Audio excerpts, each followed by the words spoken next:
Kaka-renovate pa lang pero bumagsak na agad ang kisame sa bahagi ng NAIA Terminal 1.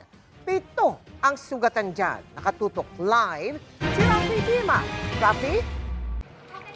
Mel, nananatiling normal ang operasyon sa may arrival area nitong NAIA Terminal 1 matapos ngayong aksidente kanina kung saan bumagsak ang isang bahagi ng kisame katabi ng isang restaurant dito sa NAIA 1.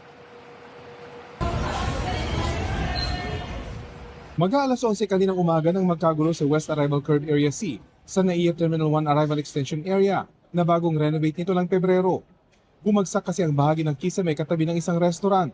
May upuan pa man din sa ilalim ng bumagsak na kisame at may mga pasahero naghihintay ng kanilang sundo. Ang isang lalaking nakaputi, kitang hawak ang kanyang ulo habang papalayo sa bumagsak na kisame. Ayon sa report na nakarating sa Department of Transportation, 7 ang sugatan sa insidente. Agad namang itinakbo sa ospital ang mga nasugatan.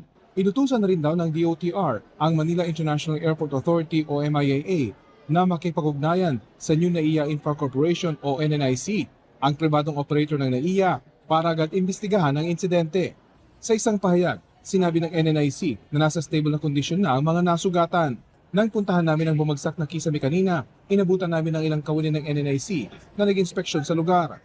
Ayon sa NNIC, ligtas na ang pinangyarihan ng insidente para ipagpatuloy ang normal na operasyon sa lugar.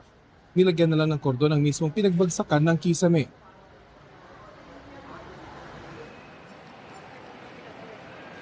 Tiniyak din Mel ng NNIC na patuloy silang magbibigay ng tulong sa mga naaksidente dito nga sa pagbagsak ng kisame kanina. At hindi rin ito naapektuhan yung overall na operasyon dito na NAIA Terminal 1 dahil sa insidente. Yan ang latest muli dito sa NAIA 1. Mel?